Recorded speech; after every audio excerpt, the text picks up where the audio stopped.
Hi friends, welcome back to Dohitha Chinmayi channel. ఈరోజు ఎంతో ఈజీగా జంతికలు చేసుకోవడం చూపిస్తానండి. సో దానికోసం అయితే మనం రేషన్ బియ్యం తీసుకుంటే చాలా మంచిగా వస్తాయండి. పిండి వంటలకు ఎప్పుడైనా కూడా మనం రేషన్లో బియ్యం తీసుకోవాలి.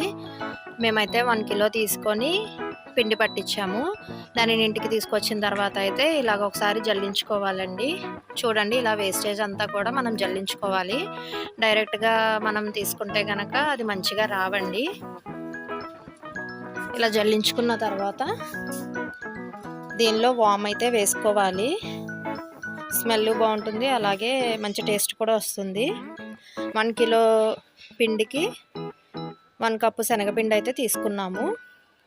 అలానే 1 స్పూన్ కారం, అది టేస్ట్కి తగ్గట్టు తీసుకోవాలండి. స్పైసీగా కావాలి అంటే 2 or 3 స్పూన్స్ వేసుకుంటే స్పైసీ సరిపోతుందండి.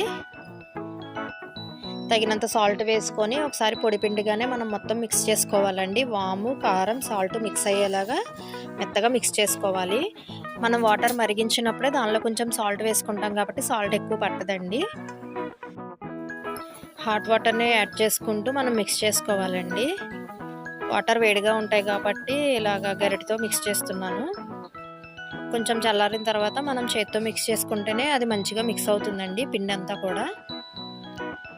చాలా అంటే చాలా టేస్టీగా ఉంటాయి, ఈజీగా కూడా అయిపోతుందండి. మనం కొంచెం కొంచెం క్వాంటిటీ ఇలా ఇంట్లోనే చేసుకోవచ్చు. చాలా టేస్టీగా ఉంటాయి, ట్రై చేయండి.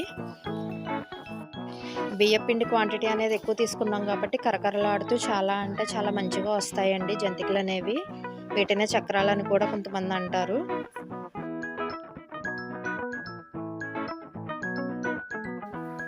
ఈ విధంగా చేసుకున్న తర్వాత అయితే ఇంకా కొంచెం చల్లారుతుంది కదండి పిండి అనేది, ఇంకా చేతితో మిక్స్ చేసుకుందాము. ఇలా మిక్స్ చేసుకుంటూ ఉండాలండి. చూడండి, ఇలాగ మనం ముద్ద చేస్తే ఇలా ముద్దగా అవ్వాలి. అలా వచ్చేంత వరకు మనం మిక్స్ చేసుకుంటూ ఉండాలి. నెక్స్ట్ అదే పిండిలో కొంచెం కొంచెంగా తీసుకొని వాటర్ యాడ్ చేసుకుంటూ మనం ముద్దగా చేసుకోవాలండి. మొత్తం ఒకేసారి చేసుకుంటే పిండిని ఒకేసారి వేయలేం కాబట్టి అది పొడి పొడిగా అయిపోతుంది. సో దానికోసమని కొంచెం కొంచెంగా పోర్షన్స్ చేసుకొని అలా పిండి కలుపుకుంటూ ఉండాలండి మనం. ఈ విధంగా చేసుకున్న తర్వాత ఇలా పిండిని కొంచెం లూజ్గా అయితే కలుపుకోవాలండి. ఇప్పుడైతే ఆయిల్ హీట్ చేసుకుందాం డీప్ ఫ్రైకి సరిపడా.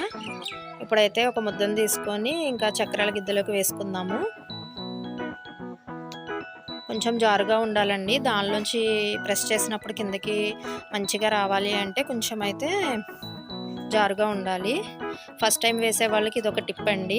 డైరెక్ట్ వేయాలి అంటే కొంచెం ఇబ్బంది పడతారు కాబట్టి ఇలా మన దగ్గర అబకా అనేది ఏమన్నా ఉంటే దాని బ్యాక్ సైడ్ ఇలా వేసుకొని ఇలా టర్న్ చేసుకోవచ్చండి. చాలా ఈజీగా అయిపోతుంది. చేతి మీద పడుతుంది అని కానీ సరిగ్గా రావేమో అని కానీ ఏమీ అవసరం లేదు మీకు. చూడండి, ఇలా ఈజీగా అయితే మనం చక్రాలు అనేవి వేసేసుకోవచ్చు. ఈ మెథడ్ని ఒకసారి మీరు కూడా ట్రై చేయండి. చాలా అంటే చాలా క్రిస్పీగా టేస్టీగా వచ్చాయి. ఈ విధంగా కలర్ వచ్చిన తర్వాత మనం వేరొక బౌల్లోకి తీసుకోవడమేనండి. అలానే నెక్స్ట్ కూడా మనం అన్నీ ఇలానే వేసుకోవాలి. అంతేనండి, సూపర్ టేస్టీగా చక్రాలు అనేవి రెడీ అయిపోతాయి. వన్స్ ఒకసారి మనం చక్రాల గిద్దలోంచి పిండి ఆయిల్లోకి వేసిన తర్వాత మళ్ళీ పిండి పెట్టుకుంటాం కదండి, అప్పుడైతే పైన దానిని ఇట్లా తడి చేతితోటి పిండిని అయితే క్లీన్ చేసుకోవాలండి. దానికి అనేది ఉంచేస్తే అలాగా మనకి చక్రాలు ప్రెస్ చేసినప్పుడు అయితే మంచిగా రావు. సో దానికోసం మనం చేతిని తడుపుకొని ఆ పిండిని క్లియర్ చేసుకొని మళ్ళీ వేరేగా పెట్టుకోవాలండి. అంతే, ఇప్పుడైతే చూపిస్తాను చూడండి. కరకరలాడుతూ బాగా వచ్చాయి. మా పిల్లలకు కూడా బాగా నచ్చాయండి. ఒకసారి మీరు కూడా ట్రై చేయండి. ట్రై చేసి ఎలా వచ్చాయో కామెంట్ సెక్షన్లో కామెంట్ చేయండి. అలానే ఎవరైతే మన ఛానల్ని ఫస్ట్ టైం చూస్తున్నారో వాళ్ళు సబ్స్క్రైబ్ చేసుకోవడం మర్చిపోవద్దండి. ఈ వీడియో కనుక మీకు నచ్చినట్లయితే please like, share, subscribe. Thank you for watching this video friends.